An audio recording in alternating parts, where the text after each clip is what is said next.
Hi friends, നമസ്കാരം. എല്ലാവർക്കും സ്വാഗതം സഹകാരി റേസ് പ്ലസിൻ്റെ ഇന്നത്തെ കോൺസ്റ്റിറ്റ്യൂഷൻ ക്ലാസ്സിലേക്ക്.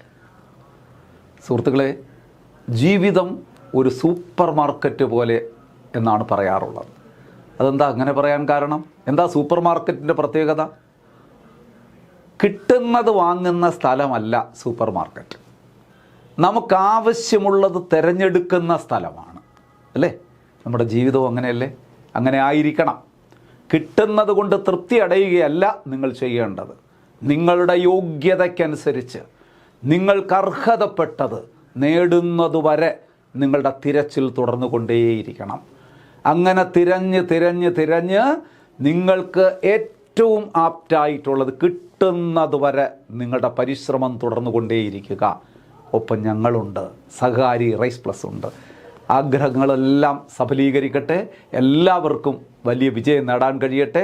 നിങ്ങൾക്ക് അർഹതപ്പെട്ട നിങ്ങളുടെ യോഗ്യതയ്ക്ക് അനുസരിച്ചുള്ള ഒരു നല്ല ഉദ്യോഗം, സർക്കാർ ഉദ്യോഗം നിങ്ങൾക്കെല്ലാവർക്കും ലഭ്യമാകട്ടെ എന്ന പ്രാർത്ഥനയോടുകൂടി, ആശംസയോടുകൂടി ഏറെ സ്നേഹത്തോടെ ക്ഷണിക്കുന്നു ഇന്നത്തെ ക്ലാസ്സിലേക്ക്. ഇന്നത്തെ ക്ലാസ്സിൻ്റെ പ്രത്യേകത എന്ന് പറഞ്ഞാൽ ഇത് PYQ ഡിസ്കഷൻ ആണ്. സെൻട്രൽ സ്റ്റേറ്റ് റിലേഷൻഷിപ്പ്, കേന്ദ്ര സംസ്ഥാന ബന്ധങ്ങളെക്കുറിച്ച് നമ്മൾ വിശദമായി ഒന്ന് രണ്ട് ക്ലാസ്സുകൾ എടുത്തു. അതിനുശേഷം MCQ, നമ്മൾ മൾട്ടിപ്പിൾ ചോയ്സ് ക്വസ്റ്റ്യൻസ് കുറച്ച് നമ്മൾ ഡിസ്കസ് ചെയ്തു. വളരെ വളരെ പ്രധാനപ്പെട്ട ചോദ്യങ്ങളൊക്കെ അതിനകത്ത് വന്നു. വാസ്തവത്തിൽ നമ്മുടെ ടോപ്പിക് ക്ലാസ്സും MCQൻ്റെ ക്ലാസ്സും അറ്റൻഡ് ചെയ്തിട്ടുള്ളവർ, ആത്മാർത്ഥമായി അത് ഉൾക്കൊണ്ടിട്ടുള്ളവർക്ക് ഈ സെഷൻ സിമ്പിളായിരിക്കും എന്ന് ഞാൻ ഉറപ്പിച്ച് പറയുന്നു. കാരണം അവിടെ പറഞ്ഞ കാര്യങ്ങളൊക്കെ തന്നെയാണ് ഇനി ഞാൻ പറയാൻ പോകുന്നത്. ഞങ്ങൾ ആരെങ്കിലും തയ്യാറാക്കിയ ചോദ്യങ്ങളല്ല. കേരള PSC ഈ അടുത്ത കാലത്തായിട്ട് സെൻട്രൽ സ്റ്റേറ്റ് റിലേഷൻഷിപ്പുമായി, ആ ടോപ്പിക്കുമായി ബന്ധപ്പെട്ട് വിവിധ പരീക്ഷകളിൽ ചോദിച്ചിട്ടുള്ള വ്യത്യസ്തങ്ങളായിട്ടുള്ള ചോദ്യങ്ങളാണ്. ഇതിൽ OMR ചോദ്യങ്ങളുണ്ട്, സ്റ്റേറ്റ്മെൻറ്റ് ടൈപ്പ് ചോദ്യങ്ങളുണ്ട്. അപ്പോൾ നമുക്ക് ചോദ്യങ്ങളിലേക്ക് കടക്കാം. ഈ അടുത്ത കാലത്തായിട്ട് ചോദിച്ചിട്ടുള്ളതും ഇനി ചോദിക്കാൻ സാധ്യതയുള്ളതുമായ പല ചോദ്യങ്ങളും റിപ്പീറ്റ് ചെയ്യുന്നുണ്ട് എന്ന് ഒരു 5-6 ചോദ്യപേപ്പറുകൾ പരിശോധിക്കുന്നവർക്ക് അറിയാൻ സാധിക്കും. PSC അങ്ങനെയാണ്. പുതിയ ചോദ്യങ്ങൾ ഉണ്ടാകുമെങ്കിലും പഴയ ചോദ്യങ്ങൾ പലതും ആവർത്തിക്കപ്പെടുന്നുണ്ട്. അതുകൊണ്ട് പ്രീവിയസ് ചോദ്യങ്ങൾ വലിയൊരു സോഴ്സാണ്. നിങ്ങൾക്ക് നന്നായി കാര്യങ്ങൾ ഗ്രഹിക്കുവാനുള്ള ഒരു വലിയ ഒരു ഉറവിടമാണ് ചോദ്യങ്ങളുടെ, അല്ലെങ്കിൽ അറിവിൻ്റെ ഒരു ഉറവിടമായി നിങ്ങളത് കാണുക. അങ്ങനെ നമുക്ക് ഓരോ ചോദ്യങ്ങൾ പഠിക്കാം. അപ്പോൾ സെൻട്രൽ സ്റ്റേറ്റ് റിലേഷൻഷിപ്പുമായി ബന്ധപ്പെട്ട് ഈ അടുത്ത കാലത്ത് PSC ചോദിച്ചിട്ടുള്ള ചില ചോദ്യങ്ങളിലേക്ക് ഞാൻ കടക്കുകയാണ്. പല ചോദ്യപേപ്പറുകളിൽ നിന്നുള്ളതാണ് ഈ ചോദ്യങ്ങൾ. ആദ്യത്തെ ചോദ്യം ശ്രദ്ധിക്കുക. കൺകറന്റ് ലിസ്റ്റിൽ പെടാത്തത് താഴെ പറയുന്നവയിൽ ഏതൊക്കെയാണ്? കൺകറന്റ് ലിസ്റ്റിൽ പെടാത്തതെന്നാണ് പറയുന്നത്. കൺകറന്റ് ലിസ്റ്റിൽ പെടാത്തത് താഴെ പറയുന്നതിൽ ഏതൊക്കെയാണ് എന്നാണ് നമ്മുടെ ചോദ്യം വരുന്നത്. താഴെ പറയുന്നതിൽ ഏതൊക്കെയാണ് കൺകറന്റ് ലിസ്റ്റിൽ പെടാത്തത്? നോക്കാം. തൊഴിൽ സംഘടനകൾ, ട്രേഡ് യൂണിയൻ, നമ്മൾ പഠിച്ചതല്ലേ? അത് കൺകറന്റ് ലിസ്റ്റിൽ പെടുന്നതല്ലേ? അത് കൺകറന്റ് ലിസ്റ്റിൽ പെടുന്നതാണ്. പൊതുജനാരോഗ്യം, അത് കൺകറന്റ് ലിസ്റ്റിൽ പെടുന്നതാണോ? ഒരിക്കലുമല്ല. അത് സ്റ്റേറ്റ് ലിസ്റ്റിൽ പെടുന്നതല്ലേ? മൃഗസംരക്ഷണം നോക്കൂ. പബ്ലിക് ഹെൽത്ത്, പൊതുജനാരോഗ്യം സ്റ്റേറ്റ് ലിസ്റ്റാണ്. മൃഗസംരക്ഷണം, അനിമൽ ഹസ്ബൻഡറി എവിടെ വരുന്നതാണ്? സ്റ്റേറ്റ് ലിസ്റ്റിൽ വരുന്നതാണ്. മായം ചേർക്കൽ കൺകറന്റ് ലിസ്റ്റിൽ പെടുന്നതാണ്. ഇനി നമ്മുടെ ചോദ്യത്തിലേക്ക് വരാം. ഇങ്ങനെ നിങ്ങൾ പഠിച്ചാൽ എളുപ്പമായിരിക്കും. കൺകറന്റ് ലിസ്റ്റിൽ പെടാത്തത്, അപ്പം കൺകറന്റ് ലിസ്റ്റിൽ പെടാത്തത് ഇതുണ്ട്, കൺകറന്റ് ലിസ്റ്റിൽ പെടാത്തത് ഇത്. 2ഉം 3ഉമാണ് കൺകറന്റ് ലിസ്റ്റിൽ പെടാത്തത്, അല്ലേ? തൊഴിൽ സംഘടനകൾ, ട്രേഡ് യൂണിയൻസ്, മായം ചേർക്കൽ തീർച്ചയായിട്ടും കൺകറന്റ് ലിസ്റ്റിൽ പെടുന്നത് തന്നെയാണ്. അത് 2ഉം. അപ്പോൾ 2ഉം 3ഉമാണ് ഇവിടെ ആൻസറായി വരുന്നത്. B ആണ് ഇവിടെ ഓപ്ഷൻ, ശരി ഓപ്ഷൻ.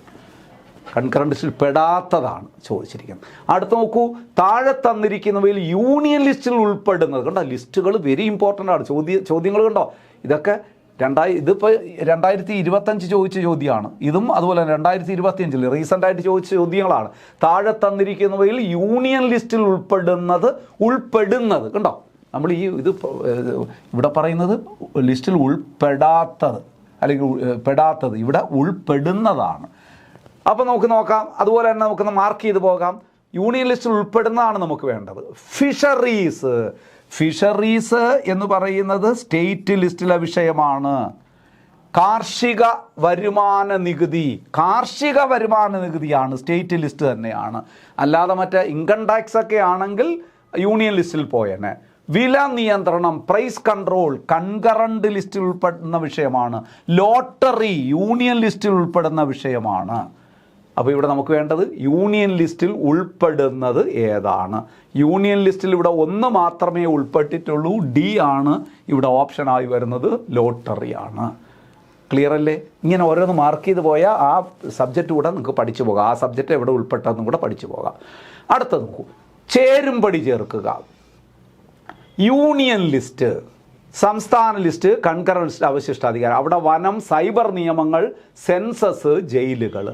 നോക്കൂ, യൂണിയൻ ലിസ്റ്റ് അത് നമുക്ക് ഇങ്ങനെ നോക്കാം. യൂണിയൻ ലിസ്റ്റ്, ഇവിടെ കിടക്കുന്ന യൂണിയൻ ലിസ്റ്റ് ഏതാണ്? വനം യൂണിയൻ ലിസ്റ്റ് ആണോ? അല്ല, വനം കൺകറന്റ് ലിസ്റ്റിൽ വരുന്നതല്ലേ, കൺകറന്റ്. സൈബർ നിയമങ്ങളെന്ന് പറയുന്നത് അവശിഷ്ടാധികാരത്തിൽപ്പെട്ടതല്ലേ, അവശിഷ്ടാധികാരം. സെൻസസ് ദാ വരുന്നു, യൂണിയൻ ലിസ്റ്റ്, സെൻസസ്. അപ്പോൾ സംസ്ഥാന ലിസ്റ്റിൽ വരുന്നത് എന്താണ്? ജയിലുകൾ സംസ്ഥാന ലിസ്റ്റിൽ വരുന്നതല്ലേ, ജയിലുകൾ. കൺകറന്റ് ലിസ്റ്റിൽ വനം, നമ്മൾ സ്റ്റേറ്റ് ലിസ്റ്റിൽ നിന്ന് മാറ്റിക്കൊണ്ടുപോയ വിഷയം വനം. അവശിഷ്ടാധികാരം സൈബർ നിയമം. ക്ലിയർ ആയോ ഇത്? ഇനി നിങ്ങളൊന്ന് പറഞ്ഞു നോക്കൂ. അപ്പോൾ ഒന്ന് ഏതാണ്? ഒന്ന് സി ഇവിടെ ഉണ്ട്, നോക്കിക്കൊള്ളുക. 2 ഏതിൽ വരും? സംസ്ഥാന ലിസ്റ്റ്. 2D ഇവിടെയും വരുന്നു നോക്കാം. 2D. അടുത്ത 3 നോക്കൂ, കൺകറന്റ് ലിസ്റ്റ് എ, 3A ഇവിടെ, അവിടെ അല്ല. അപ്പോൾ ഇത് തന്നെയാണ് ആൻസർ, 3A. ഇനി ഇവിടെ വെച്ചാൽ നമുക്ക് ഫിക്സ് ചെയ്യാം അല്ലേ. ഇനി അവശിഷ്ടാധികാരം വരുന്നത് നോക്കൂ, 4 വരുന്നത് ഏതാണ്? B, 4B. അപ്പോൾ ഇതാണ് ആൻസർ.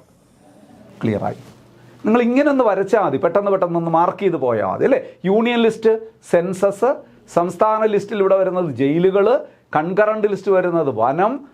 റെസിഡ്യൂറി പവർ, അവശിഷ്ടാധികാരം വരുന്നത് സൈബർ നിയമങ്ങൾ. അപ്പോൾ 1C, 2D, 3A, 4B എന്ന് പറയുന്ന എ ഓപ്ഷനാണ് ഇവിടെ ആൻസറായി വരുന്നത്. 2025 ചോദിച്ച വളരെ പ്രധാനപ്പെട്ട ഒരു ചോദ്യമാണ്, മറക്കാതിരിക്കുക. ഇങ്ങനെ ഈ ചേരുംപടി ചേർക്കുക എന്ന് പറയുന്ന, അല്ലെങ്കിൽ കറക്റ്റ് ജോഡികൾ കണ്ടെത്തുക എന്നൊക്കെ പറയുന്നത് സ്ഥിരം ഇപ്പം ചോദിക്കുന്ന രീതിയാണ്, ശ്രദ്ധിച്ചു കൊടുക്കുക.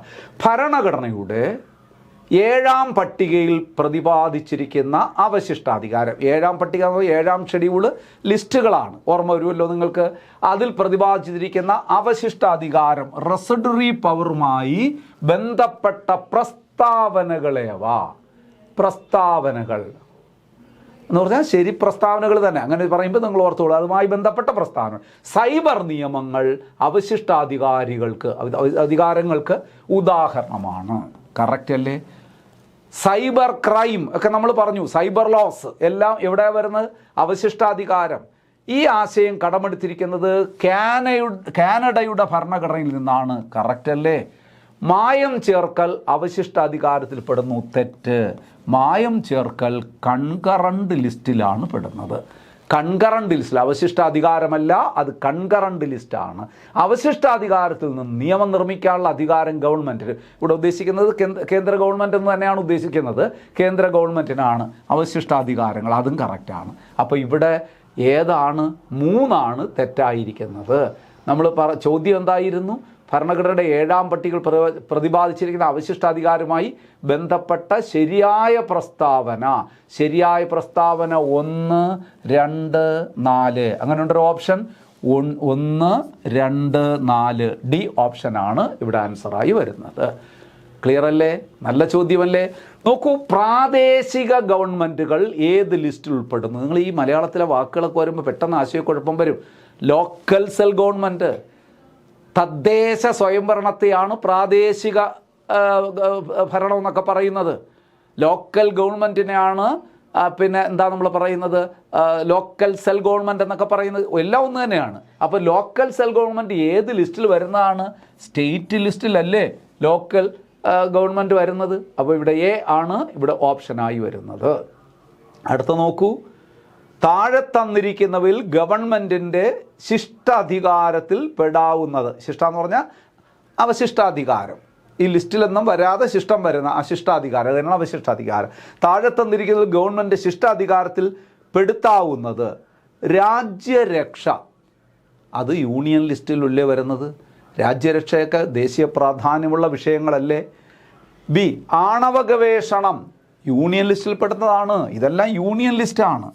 ആണവ ഗവേഷണവും യൂണിയൻ ലിസ്റ്റിൽ വരുന്നതാണ്.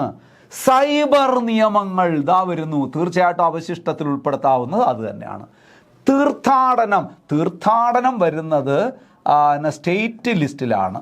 പിൽഗ്രീംസ്, തീർത്ഥാടനം എന്ന് പറയുമ്പോൾ ശ്രദ്ധിക്കണം, രാജ്യത്തിനകത്തുള്ള സംസ്ഥാനങ്ങളിലൊക്കെ ഉള്ള തീർത്ഥാടനം, ഇപ്പം നമ്മുടെ ശബരിമല തീർത്ഥാടനം അതൊക്കെ വരുന്നത് സ്റ്റേറ്റ് ലിസ്റ്റിൽ തന്നെയാണ്.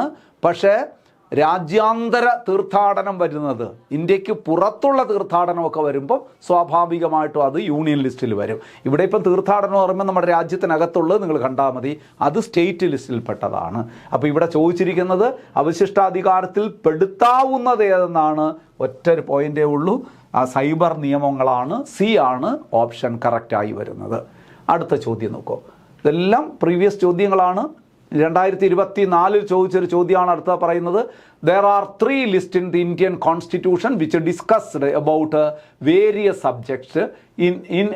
In it, the capitation tax belongs to which list? Capitation tax എന്ന് പറഞ്ഞു കഴിഞ്ഞാൽ തലവരി നികുതി എന്നൊക്കെ പറയില്ലേ നമ്മൾ, തലയെണ്ണിയുള്ള നികുതി. അതായത് മറ്റ് സാമ്പത്തികമോ മറ്റ് ഘടകങ്ങളോ ഒന്നും പരിഗണിക്കാതെ ഒരു വ്യക്തി കൊടുക്കേണ്ട നികുതി. അത് സാമ്പത്തികമായിട്ട് പിന്നോക്കോ മുന്നോക്കോ അങ്ങനെയൊന്നുമില്ല, ഒരു വ്യക്തിയാധിഷ്ഠിതമായി തലവരിപ്പണം എന്നൊക്കെ പറയും, ഒരു വ്യക്തി കൊടുക്കേണ്ട നികുതി. അത് ശരിക്കും പറഞ്ഞാൽ അത് ഈ ക്യാപിറ്റേഷൻ ടാക്സ് ഒക്കെ വരുന്നത് സ്റ്റേറ്റ് ലിസ്റ്റിലാണ് കേട്ടോ. അത് പിന്നെ സ്റ്റേറ്റ് ലിസ്റ്റ് അത് 3 മാത്രമാണ്, only 3 ആണ് ആൻസറായി വരുന്നത്. താഴെ പറയുന്ന ഇനങ്ങളിൽ നിന്നും ഇന്ത്യൻ ഭരണഘടനയിലെ യൂണിയൻ ലിസ്റ്റിൽ ഉൾപ്പെട്ട വിഷയം കണ്ടെത്തുക. വിദ്യാഭ്യാസം കൺകറന്റ് ലിസ്റ്റ് അല്ലേ? വനം കൺകറന്റ് ലിസ്റ്റ് അല്ലേ? ഇൻഷുറൻസ് യൂണിയൻ ലിസ്റ്റ് അല്ലേ? നമുക്ക് വേണ്ട താഴെ പറയുന്നതിൽ ഭരണഘടനയിലെ യൂണിയൻ ലിസ്റ്റിൽ ഒന്ന് കിട്ടിക്കഴിഞ്ഞു. അടുത്ത വല്ലതും ഉണ്ടോ? പോലീസ് സ്റ്റേറ്റ് ലിസ്റ്റ് അല്ലേ? അപ്പോൾ ഇവിടെ ആൻസർ എന്താണ്? സി ഓപ്ഷനിലെ ആൻസർ. താഴെ പറയുന്ന ഇനങ്ങളിൽ നിന്ന് ഇന്ത്യൻ ഭരണഘടനയിലെ യൂണിയൻ ലിസ്റ്റിൽ ഉൾപ്പെട്ട വിഷയം ഇൻഷുറൻസ് ആണ്, യൂണിയൻ ലിസ്റ്റിൽ ഉൾപ്പെട്ടത്. അപ്പോൾ ഇവിടെ എന്താണ് വരും? സി ഓപ്ഷനാണ് വരുന്നത്. ഓക്കെ അല്ലേ? അടുത്ത് നോക്കൂ, ഇന്ത്യൻ ഭരണഘടനയിലെ കൺകറന്റ് ലിസ്റ്റിൽ ഉൾപ്പെട്ട വിഷയങ്ങൾ ഏവ? അത് ABCDE വരെ കൊടുത്തിട്ടുണ്ട്. കൺകറന്റ് ലിസ്റ്റിൽ വിവാഹവും വിവാഹമോചനവും, marriage and divorce purely concurrent ലിസ്റ്റിൽപ്പെട്ട തന്നെയാണ്. ട്രസ്റ്റും ട്രസ്റ്റികളും കൺകറന്റ് ലിസ്റ്റിൽപ്പെട്ട തന്നെയാണ്. ട്രസ്റ്റും ട്രസ്റ്റികളും. പൊതുജനാരോഗ്യം സ്റ്റേറ്റ് ലിസ്റ്റിൽപ്പെട്ട വിഷയമാണ്. കാടുകൾ, ഇതൊക്കെയാണ് കുഴപ്പം കേട്ടോ. നമ്മൾ ഫോറസ്റ്റ് എന്നൊക്കെയാണ് പഠിച്ചു വച്ചിരിക്കുന്നത്, വനം അതുമാത്രം മനസ്സിൽ കിടക്കുന്നു. പക്ഷെ കാടെന്ന് കേൾക്കുമ്പോൾ പെട്ടെന്ന് അത് വേറെ എന്തോ സംഭവം പോലെ തോന്നും. ഫോറസ്റ്റാണ്, കാടുകൾ അല്ലേ? വനം തീർച്ചയായിട്ടും എന്താണ്? കൺകറന്റ് ലിസ്റ്റ് തന്നെയാണ്. കുടുംബാസൂത്രണം, ആസൂത്രണം എവിടെ വന്നാലും കൺകറന്റ് ലിസ്റ്റ് എന്ന് ഞാൻ പറഞ്ഞു. നമുക്ക് വേണ്ട ഇന്ത്യൻ ഭരണഘടനയിലെ കൺകറന്റ് ലിസ്റ്റ് ഉൾപ്പെട്ട വിഷയങ്ങൾ ഏവാ എന്നാണ് ചോദിച്ചിരിക്കുന്നത്. A, B, D, E അങ്ങനെ എന്തെങ്കിലും ആൻസർ ഉണ്ടോ? ABDE ഇതാ അടക്കുന്നു ആൻസർ. സി ഓപ്ഷനാണ് ഇവിടെ കറക്റ്റായി വരും. നല്ല ചോദ്യമാണ് കേട്ടോ ഇത്. പക്ഷേ ഇതൊക്കെ നിങ്ങൾ എഴുതും. ക്ലാസ് കേട്ടവർ, നന്നായി ഈ ടോപ്പിക്ക് പഠിച്ചവർക്ക് ഈസി ആയിട്ട് ഇത് എഴുതാവുന്നേ ഉള്ളൂ. അത് ഇങ്ങനെ നമ്മൾ പഠിക്കുമ്പോഴേ ഇങ്ങനെ ഒന്ന് മാർക്ക് ചെയ്ത് പോകാൻ ഒരു ശ്രമം നിങ്ങൾ നടത്തി നോക്കൂ. അങ്ങനെ വരുമ്പോൾ വളരെ ആ വിഷയങ്ങളും കൂടെ പഠിച്ചു പോകാൻ പറ്റും. ഒരു സ്റ്റേറ്റ്മെൻറ്റ് ക്വസ്റ്റ്യൻ എന്താ വരുന്നു?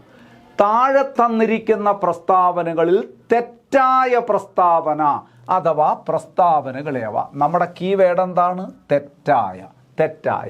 കേന്ദ്ര സംസ്ഥാന സംയുക്ത ലിസ്റ്റുകളിൽ പെടാത്ത വിഷയങ്ങളാണ് അവശിഷ്ടാധികാരങ്ങളിൽ ഉൾപ്പെടുന്നത്. കേന്ദ്ര സംസ്ഥാന കേന്ദ്ര യൂണിയൻ ലിസ്റ്റ്, എന്താണ് സ്റ്റേറ്റ് ലിസ്റ്റ്, സംയുക്ത ലിസ്റ്റ് എന്ന് പറഞ്ഞാൽ കൺകറൻറ്റ് ലിസ്റ്റ്. ഈ ലിസ്റ്റുകളിൽ പെടാത്ത വിഷയങ്ങളാണ് അവശിഷ്ടാധികാരങ്ങളിൽ പെടുന്നത്. അങ്ങനെയാണല്ലോ നമ്മൾ പറഞ്ഞത്.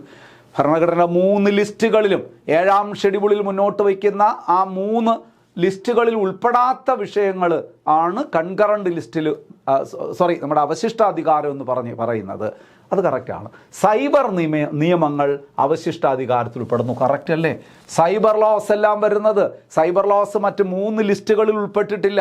അപ്പോൾ സൈബർ ലോ വരുന്നത് എവിടെയാണ്? അവശിഷ്ടാധികാരത്തിൽ തന്നെയാണ് സൈബർ ലോ വരുന്നത്.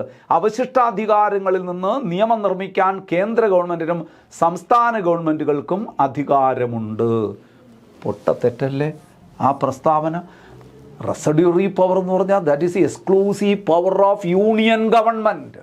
പാർലമെൻറ്റിന് മാത്രമേ അധികാരമുള്ളൂ. നമ്മുടെ റെസിഡ്യൂറി പവർ എന്ന് പറയുന്നത് പവർ ഓഫ് യൂണിയൻ ഗവൺമെൻറ്. 3 ലിസ്റ്റുകളിൽ ഉൾപ്പെടാത്ത വിഷയങ്ങളിൽ നിയമനിർമ്മാണം നടത്താൻ യൂണിയൻ ഗവൺമെൻറ്റിന് അഥവാ പാർലമെൻറ്റിന് മാത്രമേ അധികാരമുള്ളൂ. അവിടെ സംസ്ഥാന ഗവൺമെൻറ്റിനും അധികാരമുണ്ടെന്നാണ് ഇവിടെ പറയുന്നത്. തെറ്റ്. അവശിഷ്ടാധികാരം എന്ന ആശയം ഇന്ത്യ കടമെടുത്തിരിക്കുന്നത് കാനഡയിൽ നിന്നാണ്. നമ്മൾ ഇന്ന് തന്നെ ഒരുപാട് തവണ പറഞ്ഞു എന്നാണ് എൻ്റെ വിശ്വാസം. അത് പഠിച്ചു വെച്ചുകൊള്ളുക. അതും കറക്റ്റാണ്. അപ്പോൾ ഇവിടെ തെറ്റായ പ്രസ്താവനയാണ് വേണ്ടത്. തെറ്റ് 1 മാത്രമേ ഉള്ളൂ. 3 മാത്രമാണ് തെറ്റ്. ഡി ഓപ്ഷൻ 3 എന്ന് കിടക്കുന്നത്. അത് തന്നെയാണ് ആൻസറായി വരുന്നത്. ക്ലിയർ അല്ലേ? നല്ല ചോദ്യങ്ങളാണ് ഇത്. തെറ്റിപ്പോകാൻ സാധ്യതയുണ്ട്, എന്നാൽ വളരെ എളുപ്പവുമാണ്. ഇന്ത്യൻ ഭരണഘടനയുടെ 7ാം പട്ടിക ചുവടെ നൽകിയിട്ടുള്ളവയിൽ ഏതുമായി ബന്ധപ്പെട്ടിരിക്കുന്നു? 7ാം പട്ടിക നമ്മുടെ മനസ്സിൽ, 7ാം പട്ടിക, 7ാം ഷെഡ്യൂൾ എന്ന് കേൾക്കുമ്പോഴേ നമ്മുടെ മനസ്സിൽ വരുന്ന എന്താണ്? ലിസ്റ്റുകൾ. Power of central government and state government, അല്ലെങ്കിൽ power of government is divided into central government and state government. It is stated in schedule 7th of Indian constitution. അപ്പോൾ ഇന്ത്യൻ ഭരണഘടനയുടെ 7ാം പട്ടിക ചുവടെ നൽകിയിട്ടുള്ളതിൽ ഏതുമായി ബന്ധപ്പെട്ടിരിക്കുന്നു? രാഷ്ട്രപതിയുടെയും പ്രധാനമന്ത്രിയുടെയും ചുമതലകൾ പരാമർശിക്കുന്നു അല്ല. ഗോത്രവർഗ മേഖലകളുടെ ഭരണ സംവിധാനമല്ല. ഗോത്രവർഗ മേഖലയുടെയൊക്കെ ഭരണം വരുന്നത് എന്താണ്? 6ാം ഷെഡ്യൂളിലല്ലേ? നോക്കൂ, ഇവിടെ കേന്ദ്ര സർക്കാരിനും സംസ്ഥാന സർക്കാരുകളുമായി നൽകിയിട്ടുള്ള അധികാര വിഭജനം പരാമർശിക്കുന്നു. ഇതല്ലേ ആൻസർ? ഇതല്ലേ നമ്മുടെ 7ാം ഷെഡ്യൂളിൽ വരുന്നത്? കറക്റ്റാണ്. അപ്പം സി ആണ് ഇവിടെ ഓപ്ഷനായി വരുന്നത്. 7ാം പട്ടികയിൽ ലിസ്റ്റുകളാണ് കേന്ദ്ര സർക്കാരിനും സംസ്ഥാന സർക്കാരുകളുമായി നൽകിയിട്ടുള്ള അധികാര വിഭജനം. അത് തന്നെയാണ്. Which among the following item are or is? ഒന്നുകിൽ ഇവിടെ ഒരു ബാർ കൂടെ വരും. Which among the following item are or is in the concurrent list of 7th schedule? Concurrent ലിസ്റ്റിൽ പെടുന്നത് നോക്കാം. പോസ്റ്റ് ആൻഡ് ടെലഗ്രാം കൺകറൻറ്റ് ലിസ്റ്റാണോ? അല്ല, യൂണിയൻ ലിസ്റ്റാണ്. പോലീസ് സ്റ്റേറ്റ് ലിസ്റ്റ് അല്ലേ? ക്രമസമാധാന പരിപാലനം, പോലീസ്, ജയിലൊക്കെ വരുന്നത് സ്റ്റേറ്റ് ലിസ്റ്റ് അല്ലേ? Public health and sanitation state list അല്ലേ? പൊതുജനാരോഗ്യം, ശുചിത്വം ഒക്കെ വരുന്നത്.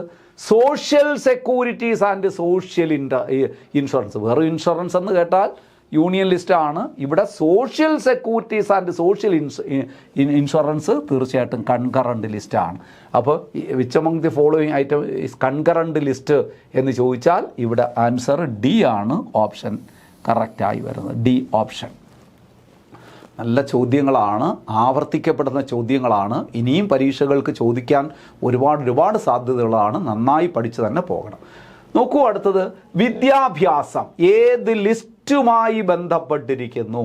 വിദ്യാഭ്യാസം കൺകറൻറ്റ് ലിസ്റ്റുമായി ബന്ധപ്പെട്ടിരിക്കുന്നു. കൺകറൻറ്റ് ലിസ്റ്റിലല്ലേ?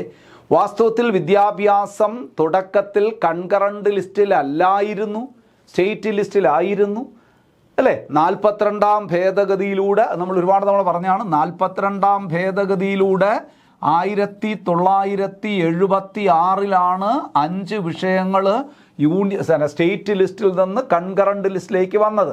അതിലെ ഏറ്റവും പ്രധാനപ്പെട്ട ഒരു വിഷയമാണ് വിദ്യാഭ്യാസം. ഞാൻ ഇതും കൂടി എന്താണ് ഇവിടെ പറഞ്ഞതെന്നറിയോ? ഈ ചോദ്യം പലതവണ PSC ചോദിച്ചിട്ടുള്ളത് വിദ്യാഭ്യാസത്തെ കൺകറൻറ്റ് ലിസ്റ്റിൽ ഉൾപ്പെടുത്തിയ ഭരണഘടനാ ഭേദഗതി ഏത്? 42ാം ഭേദഗതി. അതും കൂടെ ഓർക്കാൻ വേണ്ടി പറഞ്ഞതാണ്. നോക്കൂ, അടുത്തത് ഇന്ത്യൻ ഭരണഘടനയിലെ സംസ്ഥാന ലിസ്റ്റിൽപ്പെടുന്ന വിഷയങ്ങളുമായി ബന്ധപ്പെട്ട് ശരിയായ പ്രസ്താവന ഏത്? ഇന്ത്യൻ ഭരണഘടനയിലെ സംസ്ഥാന ലിസ്റ്റിൽപ്പെടുന്ന വിഷയങ്ങളുമായി ബന്ധപ്പെട്ട് ശരിയായ പ്രസ്താവന ഏത്? കൃഷിയും പോലീസും സംസ്ഥാന ലിസ്റ്റിൽപ്പെട്ടതാണ്. അഗ്രികൾച്ചർ, പോലീസ് രണ്ടും അതിൽപ്പെടുന്നു. ജയിലും തദ്ദേശ ഗവൺമെൻറ് പേരായിട്ട് കൊടുത്തിരിക്കുകയാണ്. ജയിൽ തീർച്ചയായിട്ടും ഇത് രണ്ടും. അതുപോലെ തന്നെ ജയിൽ, ലോക്കൽ സെൽ ഗവൺമെൻറ്, തദ്ദേശ സ്വയംഭരണം തീർച്ചയായിട്ടും ഇവിടെ സംസ്ഥാന ലിസ്റ്റിൽപ്പെട്ടതാണ്. ശരിയായ പ്രസ്താവനയാണ്. വിദ്യാഭ്യാസവും വനവും ഇത് തെറ്റിപ്പോയി. വിദ്യാഭ്യാസവും വനവും വരുന്നത് കൺകറൻറ്റ് ലിസ്റ്റിലാണ്. ഈ വിദ്യാഭ്യാസത്തെയും വനത്തെയും ഒക്കെ സ്റ്റേറ്റ് ലിസ്റ്റിൽ നിന്ന് കൺകറൻറ്റ് ലിസ്റ്റിലേക്ക് 42ാം ഭേദഗതിയിലൂടെ മാറ്റിയ 5 വിഷയങ്ങൾ ഉൾപ്പെട്ടതാണ് ഈ 2 വിഷയങ്ങൾ. അപ്പോൾ ഇവിടെ നമുക്ക് വേണ്ടത് ഇന്ത്യൻ ഭരണഘടനയിലെ സംസ്ഥാന ലിസ്റ്റിൽപ്പെടുന്ന വിഷയങ്ങളുമായി ബന്ധപ്പെട്ട ശരിയായ പ്രസ്താവന 1ഉം 2ഉം ആണ് ഇവിടെ ശരിയായി വരുന്നത്. 1ഉം 2ഉം അങ്ങനെ ഉണ്ടോ ഇവിടെ? 1ഉം 2 ആദ്യം കിടക്കുന്നു എ ഓപ്ഷൻ. only 1 and 2 അതാണ് ആൻസറായി വരുന്നത്. ക്ലിയർ അല്ലേ? സിമ്പിളല്ലേ? നോക്കൂ, ചേരുംപടി ചേർത്തവ പരിശോധിക്കുക. യൂണിയൻ ലിസ്റ്റ്, പ്രതിരോധം, ആണവോർജം യൂണിയൻ ലിസ്റ്റിൽ ഉൾപ്പെട്ട തന്നെയാണ്. സംസ്ഥാന ലിസ്റ്റ് കൃഷി, മത്സ്യബന്ധനം. കൺകറൻറ്റ് ലിസ്റ്റ് മദ്യനിയന്ത്രണം, ബാങ്കിങ്. അത് തെറ്റിപ്പോയി, ഇത് തെറ്റാണ്. മദ്യമൊക്കെ വരുന്നത് മദ്യനിയന്ത്രണം അല്ലെങ്കിൽ മദ്യം വരുന്നത് സ്റ്റേറ്റ് ലിസ്റ്റാണ്. ബാങ്കിങ് വരുന്നത് യൂണിയൻ ലിസ്റ്റിലാണ്. അപ്പോൾ ഇത് തെറ്റാണ്. നമുക്ക് വേണ്ടത് ചേരുംപടി ചേർക്കുക. അപ്പോൾ 1ഉം 2ഉം മാത്രമേ ഇവിടെ കറക്റ്റായിട്ടുള്ളൂ, ചേരുംപടി ചേർന്നിട്ടുള്ളൂ. 1ഉം 2ഉം 1, 2 എന്നിവ ശരിയാണെന്ന് പറയുന്ന ബി ഓപ്ഷനാണ് ഇവിടെ ആൻസറായി വരുന്നത്. ക്ലിയർ അല്ലേ? 2025 ചോദിച്ച ചോദ്യമാണ് കേട്ടോ. അടുത്ത 2024 ഒരു ചോദ്യത്തിലേക്ക് വരാം. സമവർത്തി ലിസ്റ്റിലോ, ഈ സമവർത്തി ലിസ്റ്റ് എന്ന് പറഞ്ഞു കഴിഞ്ഞാൽ കൺകറൻറ്റ് ലിസ്റ്റാണ് കേട്ടോ, സംയുക്ത ലിസ്റ്റാണ്. സമവർത്തി ലിസ്റ്റിലോ സംസ്ഥാന ലിസ്റ്റിലോ പറഞ്ഞിട്ടില്ലാത്ത ഏത് വിഷയമായും ബന്ധപ്പെട്ട് നിയമം നിർമ്മിക്കാൻ പാർലമെൻറ്റിന് അധികാരം ഉണ്ടായിരിക്കുന്നതാണ് എന്ന് പറഞ്ഞിരിക്കുന്ന അനുച്ഛേദം. അത് നോക്കൂ, നല്ല ഈ ഡയറക്റ്റായിട്ട് ചോദിക്കാതെ ഒന്ന് വളച്ചു തിരിച്ച് ചോദിച്ചത് കണ്ടോ? ഇതിൻ്റെ ഒറ്റ ചോദ്യം ഡയറക്റ്റായിട്ട് ചോദിച്ചാൽ അങ്ങനെ പറയാം. അവശിഷ്ടാധികാരങ്ങളുമായി ബന്ധപ്പെട്ട അനുച്ഛേദം ഏതെന്ന് ചോദിച്ചാൽ പോരെ? സമവർത്തി ലിസ്റ്റിലോ സംസ്ഥാന ലിസ്റ്റിലോ പറഞ്ഞിട്ടില്ലാത്ത ഏത് വിഷയവുമായി ബന്ധപ്പെട്ട് നിയമം നിർമ്മിക്കാൻ പാർലമെൻറ്റിന് അധികാരമുണ്ടെന്ന് പറഞ്ഞാൽ അത് റെസിഡ്യൂറി പവറാണ്. റെസിഡ്യൂറി പവർ, അവശിഷ്ടാധികാരങ്ങൾ ആർക്കാണുള്ളത്? Union government.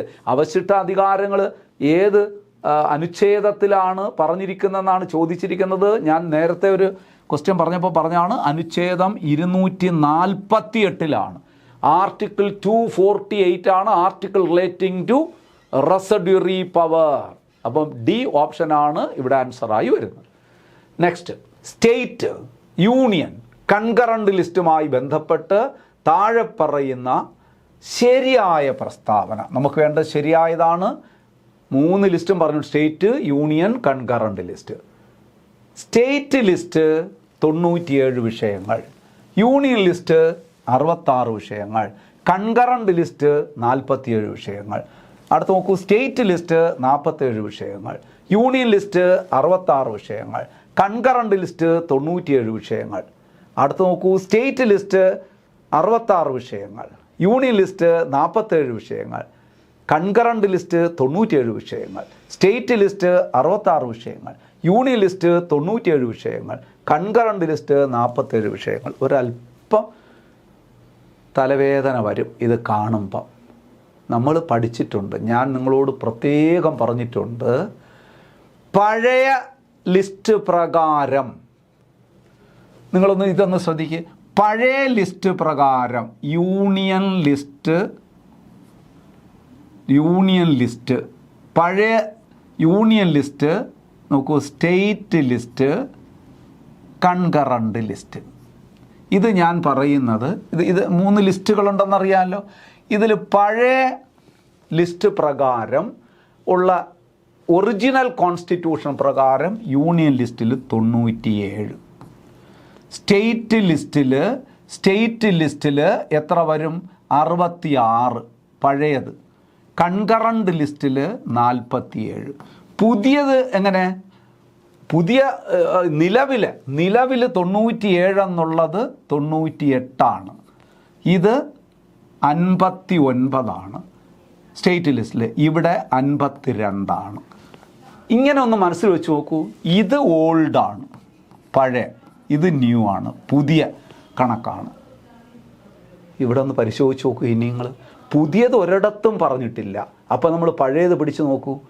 അതും തെറ്റിക്കാൻ വേണ്ടിയിട്ട് സ്റ്റേറ്റ് ലിസ്റ്റ് ഇങ്ങനെ പറയുന്നുണ്ട്.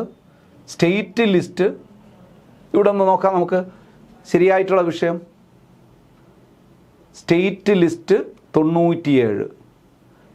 നോക്കാം. ദാ കിടക്കുന്നു. State list 66, പഴയതാണ്. 66 വിഷയങ്ങൾ. യൂണിയൻ ലിസ്റ്റ് 97 വിഷയങ്ങൾ. കൺകറണ്ട് ലിസ്റ്റ് 47 വിഷയങ്ങൾ. കണ്ട, പഴയ നമ്പറുകൾ ശരിയായി ഒരു സ്റ്റേറ്റ്മെൻറ്റിൽ കൊടുത്തിട്ടുണ്ട്. ബാക്കി ഒരിടത്തും പഴയതും പുതിയതും ഒന്നും ശരിയല്ല. പഴയ നമ്പറുകൾ, പക്ഷേ അവിടെയും നിങ്ങളെ തെറ്റിക്കാൻ ആദ്യം സ്റ്റേറ്റ് ലിസ്റ്റ് എടുത്ത് കൊടുത്തിട്ടുണ്ട്. നമ്മൾ യൂണിയൻ, സ്റ്റേറ്റ്, കൺകറണ്ട് ലിസ്റ്റ് എന്നാണ് മനസ്സിൽ കിടക്കുന്നത്. അതിൻ്റെയും ഓർഡർ തെറ്റിച്ച്, പക്ഷേ കറക്റ്റാണ്. സ്റ്റേറ്റ് ലിസ്റ്റിൽ 66 വിഷയങ്ങൾ പണ്ടുണ്ടായിരുന്നത്. യൂണിയൻ ലിസ്റ്റിൽ 97 വിഷയങ്ങൾ. കറക്റ്റല്ലേ? കൺകറണ്ട് ലിസ്റ്റിൽ 47 വിഷയങ്ങൾ. അപ്പം ചോദിച്ചിരിക്കുന്നത് എന്താണ്? പഴയതാണ് ശരിയായിട്ട് ഓർഡറിൽ കൊടുത്തിരിക്കുന്നത്. ബാക്കി നിങ്ങൾ എങ്ങനെ പരിശോധിച്ചാലും അതെല്ലാം തെറ്റായിട്ടാണ് കൊടുത്തിരിക്കുന്നത്. അപ്പോൾ ഡി ആണ് ഇവിടെ ആൻസറായി വരുന്നത്. സിമ്പിൾ കാര്യമാണ്, പക്ഷേ തെറ്റിക്കും. 90% പേരും ഇത് തെറ്റിക്കും. അതുകൊണ്ട് ഇനി നിങ്ങൾ തെറ്റിക്കരുത്. ഇനി അത് മനസ്സിലാക്കി വെച്ചുകൊള്ളുക. ഇങ്ങനെ വരുമ്പോൾ നിങ്ങൾ 2 കാര്യം, ഞാൻ ഈ പറഞ്ഞ 2 ചാർട്ട് മനസ്സിൽ കൊണ്ടുവരിക. ന്യൂ ഇങ്ങനെയാണ്, ഓൾഡ് ഇങ്ങനെയാണ്. അതിലേതാണ് കൊടുത്തിരിക്കുന്നതെന്ന് നോക്കി പിടിക്കുക. സിമ്പിളാണ്, കാര്യം വളരെ സിമ്പിളാണ്. ഒത്തിരി കെയർഫുൾ ആയിരിക്കണമെന്നേ ഉള്ളൂ. നമുക്ക് പരീക്ഷയ്ക്ക് വേണ്ടത് ക്ഷമയും ശ്രദ്ധയുമാണ്. ഇത് രണ്ടുമില്ലെങ്കിൽ കൈവിട്ട് പോകും.